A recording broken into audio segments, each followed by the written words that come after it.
no Evangelho segundo nos escreveu Lucas, no capítulo 15. Então, para nós ganharmos tempo, apenas o versículo 11, que é pequenininho. Jesus disse: um certo homem tinha 2 filhos. Quem aqui não conhece a parábola do filho pródigo? Todos nós conhecemos. Quem aqui não conhece a parábola do garoto mais novo que resolveu sair de casa? Do garoto mais velho que era mais apegado aos serviços domésticos? A parábola do pai amoroso para com seus filhos? Todos nós conhecemos essa parábola, já pregamos várias vezes nesta parábola. Inclusive, eu já ministrei sobre esta parábola tendo como foco o filho mais novo, tendo como foco o pai amoroso. Mas nesta noite eu quero ministrar algo da parte de Deus para os irmãos, tendo como foco o filho mais velho, mas debaixo de uma outra perspectiva, debaixo da perspectiva da mordomia cristã. Mas pastor Roque, mordomia cristã, o filho mais velho? Sim. Jesus contou cerca de 51 parábolas. E todas essas parábolas, elas expressam uma lição principal. Cada uma das parábolas tem uma lição central, um propósito de transmitir um esclarecimento. Todas as parábolas. Porém, além do foco central, além das lições centrais, existem outras lições que são periféricas. Existem outras coisas que nós podemos aprender com a parábola, além da lição central. Por exemplo, a parábola do semeador. Geralmente nós usamos a parábola do semeador para falar sobre os 4 tipos de crentes, em virtude do local onde cai a semente. Mas a parábola do semeador também serve para falarmos sobre a nossa responsabilidade em pregar o Evangelho. Ali no início da parábola tem uma série de detalhes que nos apontam para a nossa responsabilidade. Então existem parábolas e parábolas, lições e lições. O fato de abordarmos as lições periféricas em nada descredencia ou contradiz a lição central, que inclusive a parábola conhecida como a parábola do filho pródigo, ela traz absolutamente muitas lições. E de tantas lições que ela traz, a gente acaba se perdendo em não conhecer a lição central. Mesmo porque o epígrafe, eu já disse isso algumas vezes, mas esse título em negrito que nós temos na nossa Bíblia, ele não está no original da Bíblia. Ele foi acrescentado para que nós possamos entender os textos.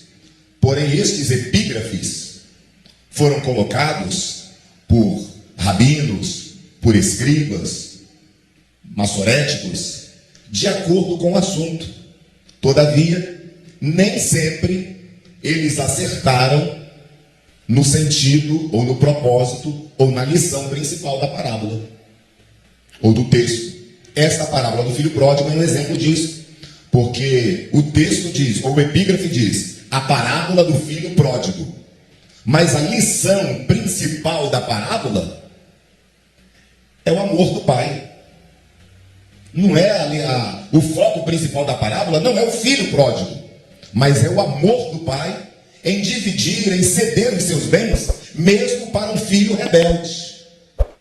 E isso já nos traz uma lição de que nós, apesar de imperfeitos, apesar de desobedientes, apesar de às vezes carnais, mesmo assim, o nosso Pai nos ama. Mesmo assim, nós temos um Pai que divide, que distribui os seus bens para nós administrarmos. E nisto nós começamos a entender sobre mordomia cristã. Mordomia cristã nada mais é do que exatamente isto: todos os bens, todos os talentos, todos os recursos, todas as potencialidades que Deus coloca à nossa disposição para nós administrarmos. Como é que nós temos administrado? Jó falou que nós viemos sem nada para este mundo e vamos sair deste mundo também sem nada. Mas se viemos sem nada, tudo que temos foi Ele quem deu. Já dizia o irmão Lázaro: tudo que eu tenho foi Deus que me deu. Tudo que nós temos, tudo que nós possuímos, foi Deus, irmãos. Ah, mas o irmão fulano é muito inteligente. Foi Deus, irmãos. E Deus, nesta noite, está nos convidando a entendermos a maneira, a forma, o jeito que nós vamos administrar aquilo que Deus nos deu. E Deus vai nos ensinar isto através de algumas lições espirituais, tendo como foco principal o filho mais velho da parábola. Então vamos ao texto. O primeiro versículo diz: um certo homem possuía 2 filhos. O próximo versículo diz assim: e o mais moço deles disse ao pai: pai, dá-me a parte da fazenda que me pertence. Ponto. Olha o que diz o restante do texto. E ele, quem é ele? O pai. E o pai repartiu por eles a fazenda. Já começa aí. A primeira ideia que nós sempre alimentamos ao longo da vida cristã é que o filho mais velho, mais novo, pegou tudo que podia pegar e saiu gastando de qualquer maneira. Mas este versículo 12 diz que não foi bem só isso. O pai repartiu entre eles. Em outras palavras, o pai pegou todas as suas posses, dividiu de acordo com a lei e falou: essa parte aqui é sua, meu filho mais novo, e essa parte aqui é sua, meu filho mais velho. Está à disposição de vocês dois. Vocês vão fazer o que bem entender com a parte de vocês. Aí a gente mete o malho do filho mais novo, porque todo mundo conhece a história do filho mais novo, que saiu, que desperdiçou a fazenda, que gastou de forma dissoluta. Porém a gente se esquece que também foi dada uma parte para o filho mais velho. E como é que ele lidou com a parte? Como é que ele lidou com a parte que lhe foi confiada? Como é que ele administrou aquilo que o pai confiou a ele? Deus nesta noite nos pergunta: como é que nós, que podemos nos comparar com o filho mais velho, porque afinal de contas, o mais novo ele desejou a morte do pai, nós não desejamos a morte do nosso pai espiritual. Inconcebível esta ideia, inclusive. Mas o mais novo saiu de casa, nós não saímos de casa. Ah, o mais novo gastou dissolutamente tudo. Não, nós não estamos gastando dissolutamente. Estamos tentando administrar aquilo que Deus nos deu. E de que maneira nós estamos administrando? Esta é a pergunta. 1 Coríntios capítulo 4, versículos 1 e 2. Eu gostaria que alguém lesse 1 Coríntios 4, 1 e 2.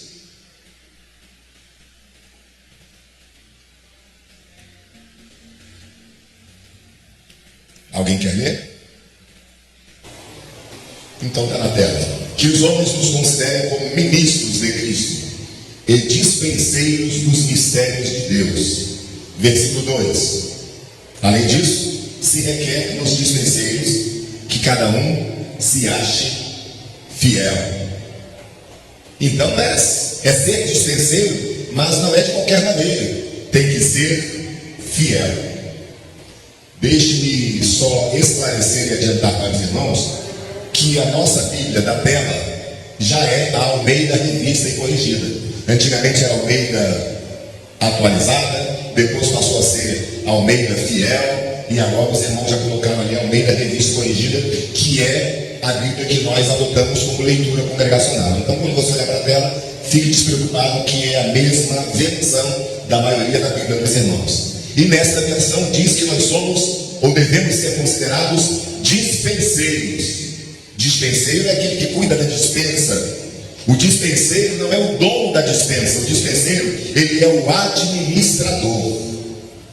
Eu poderia ler um outro texto, 2 Timóteo, capítulo 1, versículo 14.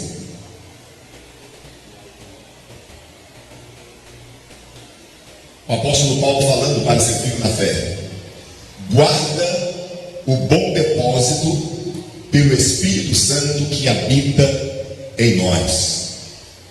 Volta e meia, o apóstolo Paulo falava para Timóteo: olha, o que de mim, entre muitas testemunhas, tens ouvido, confia-o a homens fiéis, que sejam também idôneos para ensinarem aos outros. Resumindo, Deus nos confiou os seus tesouros, os seus talentos, os seus bens. Porém, às vezes nós ficamos tão focados, incomodados e preocupados com aquilo que Deus ainda não nos deu. A gente fica tão focado e incomodado com aquilo que Deus ainda poderá nos dar. Nós ficamos tão focados e preocupados com aquilo que Deus deu para outro e não deu para nós, que a gente simplesmente esquece de administrar aquilo que Deus nos deu. Às vezes a gente considera o que Deus nos deu tão pouco que não vale a pena se preocupar com isso.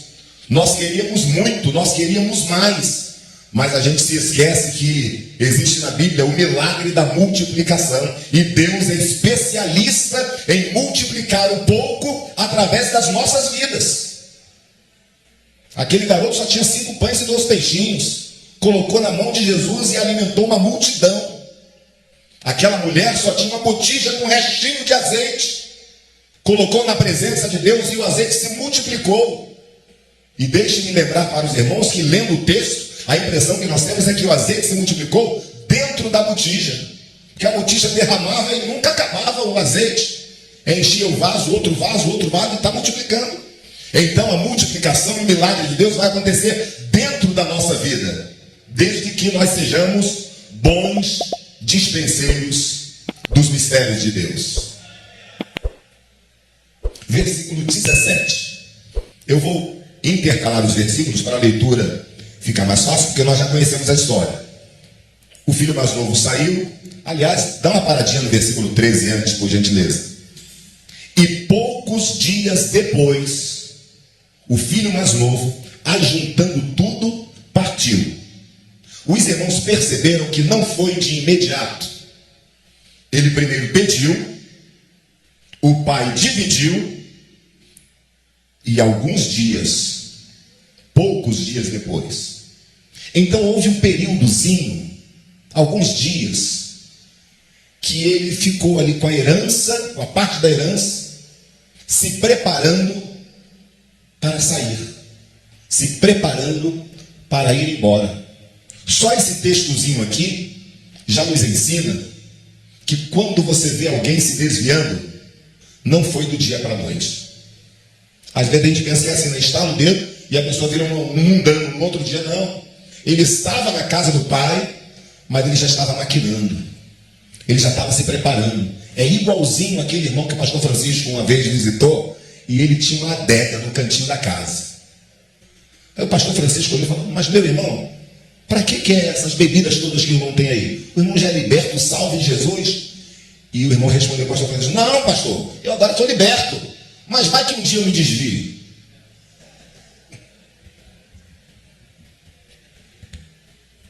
Os irmãos riem, mas tem muita gente assim.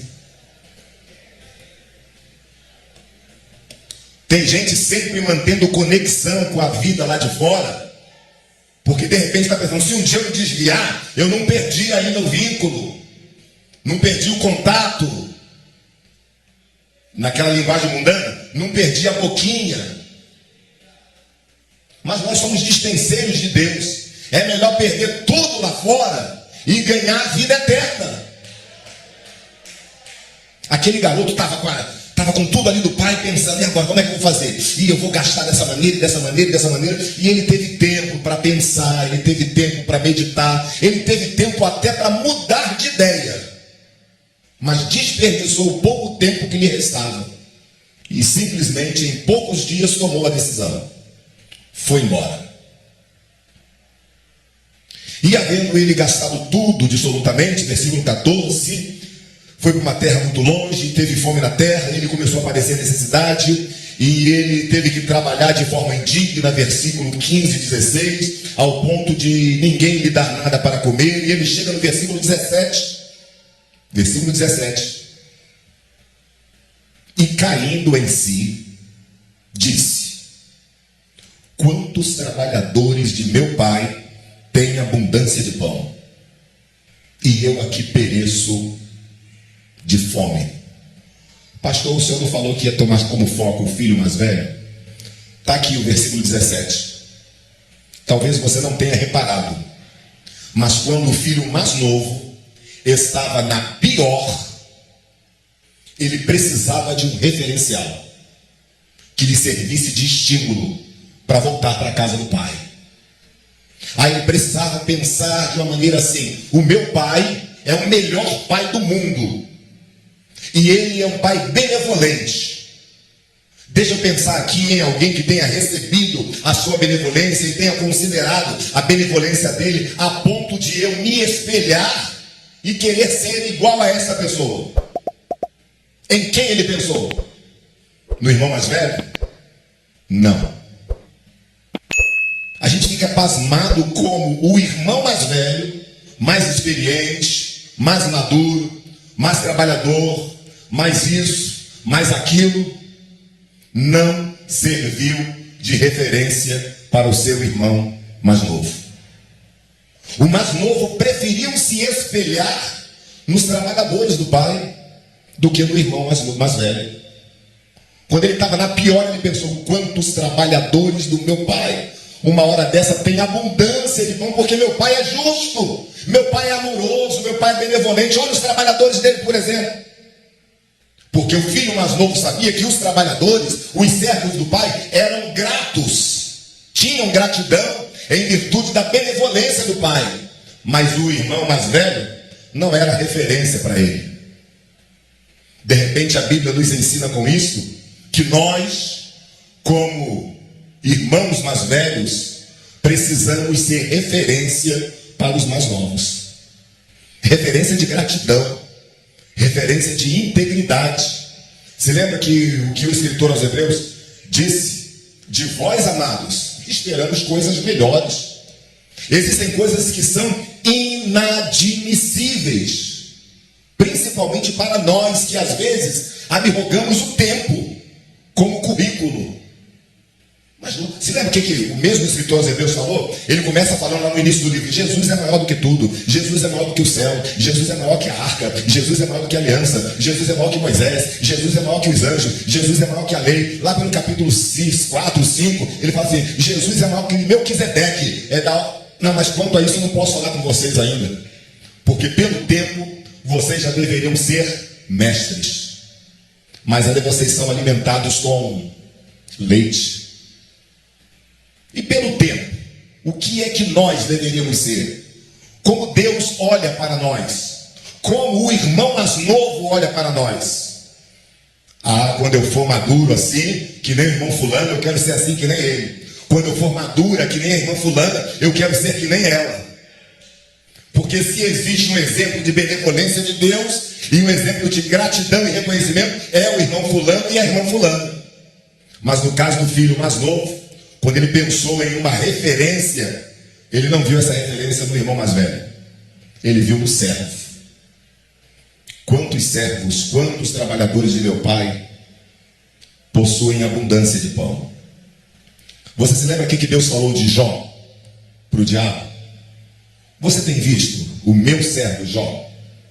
Foi Deus quem deu testemunho do próprio Jó. Você se lembra o que aquela mulher falou acerca de Eliseu? Segundo Reis, capítulo 4, versículo 9. Por favor, coloque aí. Segundo Reis 4. Pode colocar o 8 também, depois o 9.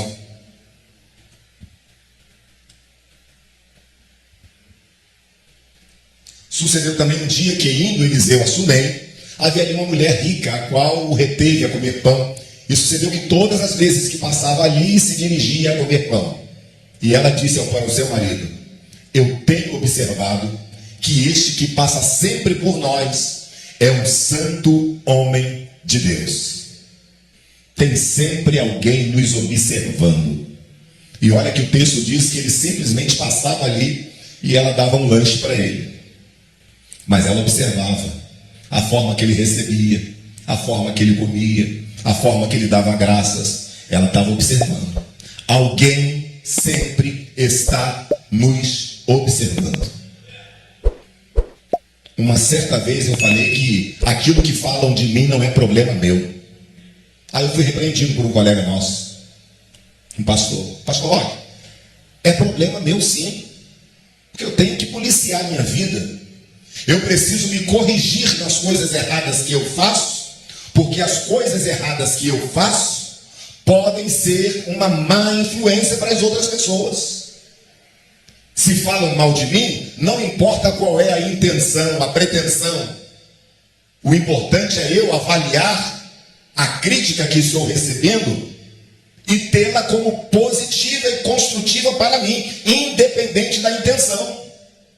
Quando alguém me chamar de feio, eu vou me olhar no espelho e vou perceber que de repente eu não pentei o cabelo, não tirei a remela dos olhos.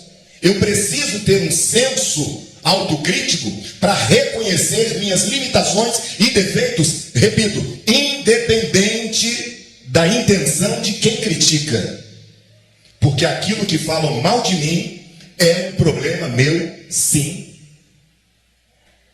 Nós estamos sendo observados. Os irmãos já perceberam pelo andar da carruagem que eu não vou conseguir terminar essa palavra hoje, principalmente para não cansar os irmãos. Mas eu preciso ler pelo menos o versículo 25 deste mesmo capítulo 15. De repente, quem sabe o 26 a gente termina e deixa para uma próxima oportunidade a conclusão. E o garoto teve como referência os servos do pai, no versículo 17. No versículo 18 ele diz que vai se levantar e vai ter com o pai. No versículo 20 ele se levanta e ele vai à presença do pai. E o pai de longe o vê e se move de íntima compaixão e corre ao seu encontro. No versículo 21, ele diz: Pai, eu pequei contra o céu e perante ti, e já não sou digno de ser chamado teu filho. Me faça como um dos teus trabalhadores ou jornaleiros. Inclusive, irmãos, versículo 21, 22, perdão.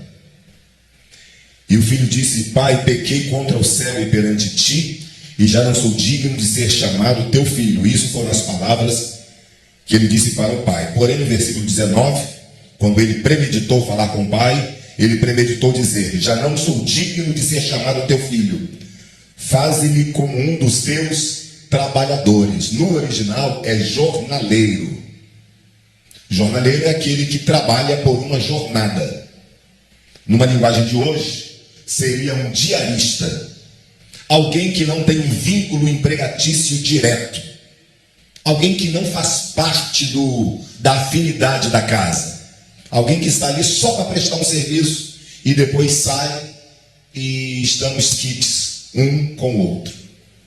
O filho mais novo estava disposto a esta condição, porque sabia que esta condição, que era uma das mais indignas, ou melhor, era uma das condições que não atrelavam a afinidade do trabalhador para com o Senhor, diferente dos servos, diferente dos escravos. Ele queria ser apenas um jornaleiro, alguém que cumpria uma jornada, um período, porém que não mantinha relação direta com o Senhor. Ele sabia que mesmo nesta condição, ele seria ou estaria melhor do que a condição que ele estava anteriormente. De tamanha era a grandeza, a nobreza e a benevolência daquele pai. O filho sabia que até o mais indigno era tratado com dignidade pelo pai. Este é o Deus que nós servimos. E a essa altura você já entendeu que nessa parábola, o pai da parábola é tipo do nosso Deus, que nos ama, que nos abençoa, que distribui os seus dons e os seus talentos para cada um de nós, mesmo sendo nós indignos. No versículo 22, o pai manda que colocassem a melhor roupa e fizessem tudo do bom e do melhor. Versículo 23, que é um dos pontos chaves também desta parábola: trazei o bezerro cevado, matai-o e comamos, e alegremo-nos. Versículo 25, e o seu filho mais velho estava no campo, e quando veio e chegou perto da casa, ouviu a música e as danças. Versículo 26, e chamando um dos servos, perguntou-lhe o que era aquilo. A gente vai encerrar por aqui, salientando que aquele rapaz, o mais velho, que é o foco do nosso estudo, ele estava no campo, ele estava trabalhando, ele era dedicado ao trabalho, ele era incansável, experiente, aparentemente maduro, envolvido com o trabalho do pai. Mas neste versículo 26, ele chega perto de casa, ouve as músicas, consegue ver talvez pela janela o povo dançando, festejando, e a Bíblia diz, ou a Bíblia infere, que ele fica sem entender o que estava acontecendo, a ponto de perguntar para um dos servos o que era que estava acontecendo. De repente nós vemos na pessoa deste filho mais velho um crente esforçado na obra, trabalhador dedicado, envolvido com as coisas da igreja, mas quando Deus faz algo diferente, ele perdeu a sensibilidade espiritual para entender o que está acontecendo. Quando Deus resolve abençoar alguém, ele não entende o que está acontecendo. Quando ele ouve o barulho de glória e aleluia, ele não entende o que está acontecendo. Quando as coisas saem um pouquinho do protocolo ou do padrão, ele não entende o que está acontecendo. É muito dedicado na obra, na casa de Deus, conhece muito bem o trabalho, mas como eu sempre digo, tem gente que conhece o trabalho, mas não conhece o Deus do trabalho, conhece a obra, mas não conhece o Deus da obra, quer a bênção, mas não tem intimidade com o Deus da bênção, conhece a casa do Pai, mas não tem intimidade com o Pai. Se lembra das 10 virgens de Mateus 25? Pela cultura, pela tradição, as virgens tinham que ser conhecidas da noiva.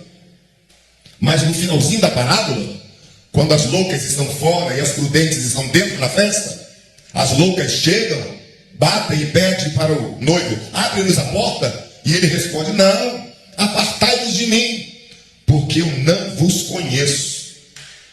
Em outras palavras, o noivo estava dizendo: essas 5 que estão aqui dentro, a noiva conhece, mas eu também conheço.